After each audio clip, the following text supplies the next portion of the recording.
கார்த்திக் ரேவதி சீரியல்ல இன்னைக்கு என்ன நடக்க போகுதுன்னு பார்க்கலாம். வாங்க வீடியோக்குள்ள போகலாம். ரேவதி ஃபர்ஸ்ட் நைட்டுக்காக ரொம்ப அலங்காரம் எல்லாம் பண்ணி வச்சிருக்காங்க. அப்போ கார்த்தி வரட்டுன்னு எதிர்பார்த்துட்டு இருக்காங்க. கார்த்தியும் வராங்க. கார்த்தி வந்து பார்த்ததும் ஷாக்காகி நிற்கிறாங்க. ஆமாம், என்ன இதெல்லாம் அப்படின்னு கோவத்தோட கேட்குறாங்க. என்ன புருஷா, இது கூடவா தெரியாது? நானே ஏற்பாடு பண்ணியிருக்கேன், அதுவும் கஷ்டப்பட்டு ஏற்பாடு பண்ணியிருக்கேன் தெரியுமாங்கிறாங்க. எதுக்கு இதெல்லாம் இப்படி பண்ணிட்டு இருக்கிற அப்படின்னு கார்த்தி கோவமாக கேட்கும்போது, தங்கச்சிக்கு ஃபர்ஸ்ட் நைட் நடக்க போகுது, அவள் நமக்கு முன்னாடியே குழந்தையோட வந்து நின்னா நம்மளுக்கு தானே கஷ்டமாக இருக்கும். நான் அதில் தோற்று போயிடக்கூடாது இல்லையா? அதனால தான் நான் இப்படியெல்லாம் ஏற்பாடு பண்ணி வச்சேன். நீ அதெல்லாம் இன்னும் பெருசாக எடுத்துக்காத அப்படின்னு சொல்லும்போது, இங்கே பாரு ரேவதி, இதெல்லாம் எனக்கு பிடிக்காது, பேசாமல் வேலையை பாருங்கிறாங்க. ஐயோ, இவ்வளவு கஷ்டப்பட்டு ஏற்பாடு பண்ணி வச்சிருக்கேன், நீ என்ன சிம்பிளாக இப்படி ஒரு வார்த்தையில் சொல்லிட்டேங்கிறாங்க. எனக்கு தூக்கம் வருது, நீ போய் படுப்போ அப்படின்னு சொல்லிட்டு கார்த்தி பாய் விரிச்சு படுக்கிறாங்க. இந்த பக்கம் பார்த்துட்டு இருந்த ரேவதி, ஐயோ அப்போ கையில் வச்சிருக்கிற இந்த பாலை நான் என்ன பண்ணட்டோங்கிறாங்க. அதை நீயே குடிச்சுக்கோ, கஷ்டம் ரூம் அலங்காரம் பூ அலங்காரம் இதெல்லாம் பண்ணியிருக்கிறியல்ல, அதை நீயே குடிச்சுக்கோங்கிறாங்க கார்த்தி. சே, இவ்வளவு அலங்காரம் பண்ணியும் வேஸ்ட்டாக போச்சு அப்படின்ட்டு ரேவதி அப்படியே உட்காந்துக்கிட்டே யோசிக்கிறாங்க. கையில் ஒரு தட்டத்தை எடுக்கிறாங்க, அதில் பூவெல்லாம் இருக்குது. அந்த பூவை எடுத்து கார்த்தி மேலே தூக்கி வீசி போட்டுக்கிட்டே இருக்காங்க. ஓஹோ, நான் மட்டும் அவஸ்தைப்பட்டுட்டு இருக்கேன், நீ மட்டும் நிம்மதியாக தூங்குறதா, உன்னை விட மாட்டேன் அப்படின்னு சொல்லி அந்த பூவை மேலே போட்டுகிட்டே இருக்கும்போது கார்த்தி டக்குன்னு எழுந்திரிச்சு பார்க்குறாங்க. ஏ, சும்மாவே இருக்க மாட்டியா? எதுக்கு இப்படி சேட்டை பண்ணிக்கிட்டே இருக்கிற? என்ன புருஷா, உனக்கு இது கூட தெரியலையா? உன்னை தான் நான் நினச்சிட்டு இருக்கேன் அப்படின்னு லுக்குடுறாங்க ரேவதி. இதை பார்த்த கார்த்தி, ஆமாம் உனக்கு இதே வேலையாக போச்சுச்சே, இங்கே வந்து படுத்ததே தப்பாக போச்சு அப்படின்னு சொல்லி திரும்பி படுத்துக்கிறாங்க. அதுக்கப்புறம் ரேவதி பார்த்துக்கிட்டே, அடடா நம்ம வாழ்க்கை இப்படியே போயிடும் போல இருக்கே, இவன் என்னடானா எதுக்கும் அசர மாட்டேங்கிறானேன்னு பார்த்துட்டு இருந்த ரேவதி அப்படியே தூங்கிடுறாங்க. பொழுது விடிஞ்சது. அடுத்த நாள் காலையில் சேரெல்லாம் லைனாக எடுத்து போட்டுட்டு இருக்காங்க. அப்போ சந்திரா வராங்க. எதுக்கு சேரெல்லாம் எடுத்துகிட்டு போகிறீங்கன்னு கேட்குறாங்க. அதான் இன்னைக்கு கர்ப்பமாக இருக்க எல்லாருக்குமே பச்சளை தலை அம்மா கொடுக்குறதா சொன்னாங்கல்ல, இப்போ அவங்க எல்லாரும் வருவாங்க, அவங்களுக்காக தான் இந்த சேரெல்லாம் எடுத்து போடுறேன்னு சொல்லி மயில்வாகனம் ரோஹிணி 2 பேரும் எப்படி போகிறது அப்படின்னு யோசிக்கும் போது, அப்போ ரேவதியும் கார்த்தியும் ஐடியா கொடுக்குறாங்க. அதாவது நீங்கள் சிங்கு மாதிரி வேஷம் போட்டுக்கோங்க, அவங்களும் முக்காட்டை போட்டுக்கிட்டோம், அதுக்கப்புறம் அங்கே வீட்டில் யாரும் கண்டுபிடிக்க மாட்டாங்க, இதெல்லாம் கலாச்சாரம், அதனால யாரும் கேட்குறக்கு வாய்ப்பு இல்லைன்னு சொல்லிடுறாங்க கார்த்தி. இதை கேட்ட மயில்வாகனத்துக்கு ரோஹிணிக்கு இந்த ஐடியா ரொம்ப நல்லா இருக்கு. சரி, எனக்கு மேக்கப் யாரடி போட்டு விட்றது அப்படின்னா நான் போட்டு விட்றேன் அப்படின்னு ரேவதி ரோஹிணிக்கு மேக்கப் போட்டுவிட்டு அனுப்பி வைக்கிறாங்க. மயில்வாகனம் ரோஹிணி 2 பேருமே சிங்க மாதிரி வேஷம் போட்டுக்கிட்டு அங்கே சாமுண்டீஸ்வரி கையால் வந்து பச்சை தலை குடிக்கிறதுக்காக வந்திருக்காங்க. அங்கே வந்தவங்கள இவங்க மட்டும் வித்தியாசமாக தெரிஞ்சதும் சந்திரா சந்தேகப்படுறாங்க. ஆமாம், இவங்க யார் அப்படின்னு கேட்குறாங்க. என்ன சந்திரா, இது கர்ப்பமாக இருக்கிற பொண்ணுங்கனாவே எல்லாரும் ஒன்று தான், அதில் ஜாதி மதமெல்லாம் எதுவும் கிடையாது, எல்லாத்தையும் தான் நான் வர சொல்லியிருந்தேன், அவங்களும் வந்திருக்காங்க, நீ இதை பற்றி எதுவும் பேசாத. என்னது நீ இப்படியே பேசிக்கிட்டு இருக்க, இதெல்லாம் நல்லாவா இருக்கு அப்படின்னு சாமுண்டீஸ்வரி திட்டினதுக்கப்புறம் சந்திரா அமைதியாக இருக்காங்க. நான் என்ன சொல்கிறேன்னா, வந்தவங்க பரவாயில்ல, ஆனால் முக்காடெல்லாம் போட்டுட்டு வந்திருக்காங்க, அந்த முக்காட்டை எடுக்க சொல்கிறேங்கிறாங்க. இங்கே பாரு, அது அவங்க கலாச்சாரம், அதெல்லாம் நம்மளுக்காகவெல்லாம் மாற்றிக்க மாட்டாங்க, நீ பேசாமல் அமைதியாக நில்லு. சாமுண்டீஸ்வரி அவங்க எல்லாத்தையும் வரவேற்பு கொடுத்து அதுக்கப்புறம் பச்சளை தலை மருந்து ரெடி பண்ணி வச்சு ஒவ்வொருத்தருக்காக கொடுத்துட்ருக்காங்க. அது மட்டும் இல்லை, சீர்வரிசையும் கொடுக்குறாங்க. தாய் வீட்டு சீதனமாக வாங்கிக்கோங்கம்மா அப்படின்னு சொல்லி கொடுத்துட்ருக்காங்க. ரேவதி நினைக்கிறாங்க, அடடா அம்மா இதெல்லாம் செய்கிறத பாட்டி பார்த்தாங்கன்னா ரொம்ப சந்தோஷப்படுவாங்க. சரி, பாட்டிக்கிட்ட பேசிட்டு வீடியோ காலுக்கு போகலாம் அப்படின்னு ரேவதி தனியாக போய் பாட்டியை கூப்பிட்றாங்க. பாட்டி ஃபோன் எடுத்துகிட்டு, என்னம்மா ரேவதி, என்ன நடக்குதுங்க அப்படின்னு கேட்குறாங்க. பாட்டி, நாம் நினச்ச மாதிரியே அம்மா கர்ப்பிணி பெண்களுக்கு பச்சளை தலை கொடுத்துட்ருக்காங்க, நீங்கள் வீடியோ காலுக்கு வாங்க, நீங்கள் நேரடியாக பார்க்கலாங்கிறாங்க. அப்படியாம்மா சொல்கிற, சரி சரி காட்டு காட்டு அப்படின்னு பாட்டியும் ரொம்ப அவ்வளோவா எதிர்பார்க்குறாங்க. இங்கே வந்து பார்த்தா ரேவதி ஃபோனை ஆன் பண்ணி வச்சுக்கிட்டே அங்கே நடக்கிறதையெல்லாம் அப்படியே வீடியோலாம் அனுப்பிட்டு இருக்கிறாங்க. பாட்டி துர்கா 2 பேரும் அந்த வீடியோ காலில் அங்கே நடக்கிறத பார்த்துட்டு இருக்காங்க. அங்கே பார்த்தா, ஆட என்னடா இது, ரோஹிணியும் மயில்வாகனமும் என்னம்மா வேஷம் போட்டிருக்காங்க, அருமையாக இருக்குல்ல. ச்சே, இது யாருனாலையும் கண்டுபிடிக்க முடியாது. அது மட்டுமா, என் பேரை ஒரு வாக்கு கொடுத்தான்னா அதில் நிச்சயமாக நிறைவேற்றி காட்டுவான். அது மட்டும் இல்லை, இப்போ ரோஹிணியோட ஆசையும் நிறைவேற போகுது பார்த்தியா. ஆனால் உன் சித்திக்காரி இருக்கிற பாரு சந்திரா, அவன் மட்டும்தான் ஏதாவது ஒன்று சொல்லி சொல்லி உங்கள் அம்மாவை தூண்டி விட்டு என்கிட்ட சண்டை போட வச்சுக்கிட்டே இருப்பா. ஆனால் இப்போ எப்படியோ ரோஹிணியும் மயில்வாகனத்தையும் கண்டுபிடிக்காமல் அவங்களுக்கு நல்லபடியாக பச்சளை தலை மருந்து கொடுத்தானா போதுமே, இப்படி நடக்க போகுதுன்னு தெரில அப்படின்னு கொஞ்சம் பயமாக இருக்குது. இருந்தாலும் ராஜா பக்கத்தில் இருக்கிறான்ல, எந்த பிரச்சனையும் வராது. சாமர்த்தியக்காரன், சொன்னதை செஞ்சே காட்டுவான் பாரு. அதே மாதிரி எப்படி வேஷம் போட்டு கொண்டு வந்து கோர வச்சிருக்கான் அப்படின்னு ரொம்ப பெருமையாக பேசுகிறாங்க. ஆமாம் பாட்டி, மாமா இருக்க வரைக்கும் எங்களுக்கு அங்கே எல்லாமே சௌகரியம் தான். ஆனால் சித்தி தான் ஏதாவது ஒன்று மூட்டி மூட்டி விட்டு அம்மாவை டென்ஷன் படுத்திடுறாங்க. ஒவ்வொருத்தருக்கா பச்சிலை மருந்து கொடுக்குறாங்க. சாமுண்டீஸ்வரி கிட்ட ஆசீர்வாதம் வாங்கிட்டு வந்து வர்றாங்க. அடுத்தது ரோஹிணி வராங்க. ரோஹிணி வந்து அந்த முக்காட்டோடு வந்திருக்கும் போது அப்போ சந்திரா கேட்குறாங்க, ஏமா இப்போவாவது அந்த முக்காட்டை எடுக்கக்கூடாதாங்கிறாங்க.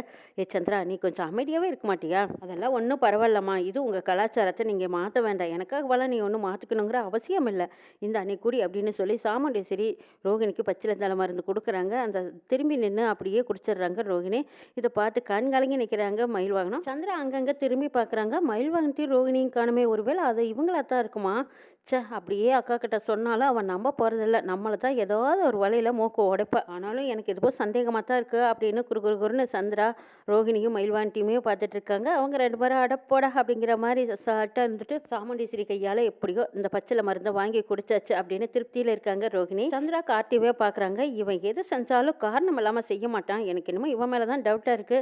ஆனா அக்காக்காரிக்கிட்ட சொல்லவா முடியும்? சொல்லாம பேசாம அமைதியா நிக்க வேண்டியதா போச்சு. சரி நாம நெனச்ச காரியம் தான் நடந்துருச்சே. அக்காக்காரி கையெழுத்து போட்டு குடுத்துட்டா. இன்னும் கொஞ்ச நாளையில இந்த குடும்பமே ஆடி போய் நிக்க போகுது. அப்ப பார்த்துக்கலாம் அப்படிங்கிற மாரி கார்த்திய மொறச்சுக்கிட்டே நிக்கிறாங்க சந்திரா. ரோகிணி சாமுண்டீஸ்வரிட்ட ஆசீர்வாதம் வாங்குறாங்க. இத பாரும்மா நான் உனக்கு அம்மா மாதிரிங்கிறாங்க. ஆமாங்க நீங்க எனக்கு அம்மா மாதிரி தான். ஆனா எனக்கு குழந்தை பொறந்தா நீங்க தான் சக்கரை தண்ணி ஊத்தி குழந்தைக்கு பேர் வைக்கணுங்கிறாங்க ரோகிணி. கண்டிப்பா நான் தான் உன் குழந்தைக்கு பேர் வைக்க போறேன். ஒண்ணும் கவலைப்படாதீங்கிறாங்க சாமுண்டீஸ்வரி. இது எல்லாத்துக்கும் காரணம் இதோ இங்க நிக்கிறாரு இந்த ராஜா தான் அப்படின்னு சொல்லி கார்த்திய பெருமையா சொல்றாங்க. ஆமா அவரு சொன்னதுனால தான் இன்னைக்கு கர்ப்பிணி பெண்களுக்கு என்னால பச்சிலை தலை கொடுக்க முடிஞ்சது. ரொம்ப நல்லதா போச்சு. இப்படி ஒரு நல்ல சில காரியங்கள் எல்லாம் செய்யறதுக்கு ஒரு கொடுப்பினை வேணும். அந்த கொடுப்பினை எனக்கு கிடைச்சிருக்குன்னு நான் நினைச்சுக்கிறேன் அப்படின்னு சாமுண்டீஸ்வரி ஒரு பக்கம் பெருமையா நினைக்கிறாங்க. மயில் வாகனம் கார்த்திகை கட்டிப்பிடிச்சு அழுகுறாங்க. அப்ப சின்ன பிள்ளையாட்ட எதுக்கு இப்படி அழுகுறீங்கன்னு கார்த்தி கேட்குறாங்க. இல்ல சகல நீ மட்டும் இல்லைன்னா நிச்சயமா ரோகிணியோட ஆசை நிறைவேறி இருக்காது. அவ ஆசைப்படி அவங்க அம்மா கையில பச்சிலை தலை மருந்து வாங்கி குடிச்சிட்டா. இப்ப எனக்கு திருப்தியா இருக்குது அப்படின்னு சொல்லிட்டு அங்கிருந்து கிளம்புறாங்க. அதெல்லாம் ஒன்றும் பிரச்சனை இல்லை விடுங்க நாங்க எல்லாரும் இருக்கோம்ல பாத்துக்கிறோங்கிறாங்க கார்த்தி. இதையெல்லாம் பார்த்துக்கிட்டு இருந்த சந்திராவுக்கு முழுசாவே சந்தேகமாவே இருந்துட்டு இருக்குது. இந்த பக்கம் எதுக்கு சிவனாண்டிக்கு ஃபோன் பண்ணி பார்க்கலான்னு சந்திரா சிவனாண்டிக்கு ஃபோன் பண்ணுறாங்க. என்ன சந்திரா அங்கே என்ன நடக்குதுங்கிறாங்க. ஏன் தான் சொல்கிறீங்க ஒன்றும் சொல்லிக்கிற மாதிரி இல்லை. ஊரில் இருக்கிற கர்ப்பிணி பெண்களுக்கெல்லாம் எங்கள் அக்கா கறி கையால் பச்சிலை மருந்து கொடுத்துருக்கா. இப்போ தான் எல்லாரும் ஆசீர்வாதம் வாங்கிக்கிட்டு சீர்வரிசைகளோடு போய்கிட்டு இருக்கிறாங்க. ஆமாம் நீங்கள் எங்கே இருக்கீங்கன்னு சந்திரா கேட்குறாங்க. நானும் அதே சீர்வரிசையோடு தான் வந்துட்டு இருக்கேங்கிறாங்க. என்னது சீர்வரிசையோடு வரீங்களா அப்படின்னு சந்திரா கேட்கவும், அட ஆமாம் சந்திரா நேற்று சாமுண்டீஸ்வரி போட்டு கொடுத்த கையெழுத்து பத்திரத்தை கொண்டு வந்துட்டு இருக்கிறேங்கிறாங்க. அப்படி போடுங்க வாங்க நீங்கள் வந்ததுக்கு அப்புறம் தான் இவளோட ஆட்டமெல்லாம் அடங்குங்கிறாங்க. காளிமா சொல்கிறாங்க. ஆஹோ ஊருக்கெல்லாம் நல்லது செய்கிறாளா இருக்கட்டும். அவள் வீட்டை விட்டு வெளியே போனா அவளுக்கு யார் நல்லது செய்கிறாங்கன்னு நானும் பார்க்குறேன். கொஞ்ச நேரத்தில் சாமுண்டீஸ்வரியை நடு தெருவில் நிற்க வச்சு அவளை பார்க்கணுன்னு தான் என்னோட ஆசைங்கிறாங்க காளிமா. சிவனாண்டி வீட்டு வாசலுக்கு முன்னாடி வந்து நின்றுக்கிட்டு சாமுண்டீஸ்வரியே ஒரு சத்தம் கொடுக்குறாங்க. குரல் கொடுத்ததும் வீட்டுக்குள்ளே இருந்த அத்தனை பேரும் அதிர்ச்சி அடைகிறாங்க. யார் இது சிவனாண்டி குரல் மாதிரி இருக்குது வெளியில் நின்றுட்டு சத்தம் போடுறாங்க யாராக இருக்கும் அப்படின்னு சொல்லி வெளியில் வந்து எல்லாரும் பார்க்குறாங்க. எல்லார்த்தையும் பார்த்ததும் யாருக்கு என்ன பிரச்சனை ஏன் இப்படி கும்பலாக வந்து நிற்கிறீங்கன்னு கேட்குறாங்க சாமுண்டேஸ்வரி. யாருக்கும் எந்த பிரச்சனையும் இல்லை இப்போ உனக்கு தான் பிரச்சனைங்கிறாங்க. இதை கேட்டதும் சாமுண்டேஸ்வரி ஏய் சிவனாண்டி என்ன நினச்சிட்டு இருக்க எதுக்கு இப்படியெல்லாம் வந்து பேசிட்டு இருக்க வீட்டுக்கு முன்னாடி வந்து என் வீட்லேயே வந்து சவுண்டு கொடுக்குறேன்னா உனக்கு எவ்வளோ கொழுப்பு இருக்கணுங்கிறாங்க சாமுண்டேஸ்வரி. சிவனாண்டி அப்படியே இலக்காரமாக சிரிச்சிட்டு இருக்காங்க. இப்போ எதுக்கு இங்கே வந்திருக்க வந்த காரணத்தை சொல்லுங்கிறாங்க கார்த்தி. சித்தப்பா இவங்களுக்கெல்லாம் ஒன்றும் புரியல அதனால தான் இப்படியெல்லாம் பேசிட்டு இருக்காங்க. சரி அதை எடுங்க அப்படின்னு சொல்லி சிவனாண்டி கேட்குறாங்க. அங்கே முத்து வேலை அந்த டாக்குமெண்ட் எடுத்து கொடுக்குறாங்க. சிவனாண்டி அந்த பத்திரத்தை எடுத்து இந்த சாமுண்டீஸ்வரி இதை படிச்சு பாரு அப்படின்னு சொல்லி அந்த டாக்குமெண்ட்டை நீட்டுறாங்க. கார்த்தியை படிச்சு பார்க்க சொல்லி கொடுக்குறாங்க சாமுண்டீஸ்வரி. கார்த்தி அந்த பத்திரத்தை படிச்சு பார்த்துட்டு இருக்காங்க. அப்ப சாமுண்டீஸ்வரி கேட்குறாங்க என்ன மாப்பிள்ள அதுல என்ன எழுதியிருக்குன்னு கேட்குறாங்க. இந்த டாக்குமெண்ட் என்ன தெரியுமா இந்த வீட்டை நீ என் பேருக்கு மாற்றி எழுதி கொடுத்துருக்கேன் சாமுண்டீஸ்வரிங்கிறாங்க. சாமுண்டீஸ்வரி கோவமா சிவனாண்டியா வாய மூடு அப்படின்னு சொல்லிட்டு என்ன மாப்பிள்ள இவ என்னமோ அவனுமா உளறிக்கிட்டு இருக்கான் அப்படின்னு கேட்குறாங்க. ஆமாத்த இந்த வீட்டை நீங்க அவர் பேர்ல எழுதி கொடுத்து கையெழுத்து போட்டிருக்கீங்கன்னு சொல்றாங்க கார்த்தி. சேச்சே அவன் பேருக்கு நான் எதுக்கு எழுதி கொடுக்கணும் எனக்கு என்ன பைத்தியம் அப்படியெல்லாம் எதுவும் செய்யலையேங்கிறாங்க. இல்லத்த நீங்க பாருங்க அப்படின்னு சொல்லி ஒவ்வொருத்தராக அந்த பத்திரத்தை படிச்சு பார்க்குறாங்க. அதிர்ச்சி அடைகிறாங்க. அம்மா ஆமாம்மா நீங்க இதுக்குமா இப்படி கையெழுத்து போட்டு கொடுத்துருக்கீங்க அப்படின்னு ரேவதி ரோகிணி இவங்க எல்லாரும் கேட்கும்போது சாமுண்டீஸ்வரினால நம்பவே முடியலையே. இல்லையே நான் இவனுக்கெல்லாம் கையெழுத்தே போட்டு கொடுக்கலையே. சாமுண்டீஸ்வரி படித்து பார்த்துட்டு அதிர்ச்சி அடைகிறாங்க. மாப்பிள்ளை நேற்று கூட வந்து கையெழுத்து வாங்கிட்டு போனாங்களா அவங்க தொழில் முன்னேற்றத்துக்காக இடம் கேட்டிருந்தாங்க. அந்த இடத்துக்காக தானே நான் கையெழுத்து போட்டு கொடுத்தேன். அதே டாக்குமெண்ட் தான் இது. ஆனால் எப்படி இந்த வாசகமெல்லாம் மாற்றி எழுதியிருக்காங்கன்னு எனக்கு ஒன்றும் புரியலையேங்கிறாங்க சாமுண்டீஸ்வரி. அத்தை அவங்க 2 பேரும் ஏதோ தந்திரம் பண்ணி தான் உங்ககிட்ட கையெழுத்து வாங்கியிருக்காங்கன்னு நல்லா தெரியுது. அவங்க எழுத்தில் எழுதுனதெல்லாம் மேஜிக் பெனாவில் எழுதியிருப்பாங்க. அதனால அந்த எழுத்துக்கள் இப்போதைக்கு அலைஞ்சிருச்சு. அவங்க நினச்ச மாதிரி இப்படி டைப் பண்ணி கொண்டு வந்திருக்காங்கன்னு கார்த்திக் புரிஞ்சிருச்சு. ஆனாலும் சந்திரா சாமுண்டீஸ்வரிக்கு சாதகமாக பேசுகிற மாதிரியே பேசிகிட்டு இருக்காங்க. அவங்கள நம்ப வைக்கிறதுக்காக இன்னமும் முட்டாளாக்குறதுக்காக பேசுறாங்க. ஐயோ எங்க அக்கா அந்த இடத்த மட்டும் தானே எழுதி கொடுத்தா ஆனா இப்படி எல்லாம் மாத்தி எழுதவே இல்லையே அநியாயம் பண்றாங்க அப்படின்னு சந்திரா சிவனாண்டியை திட்டுற மாதிரி திட்டிக்கிட்டு இருக்கிறாங்க.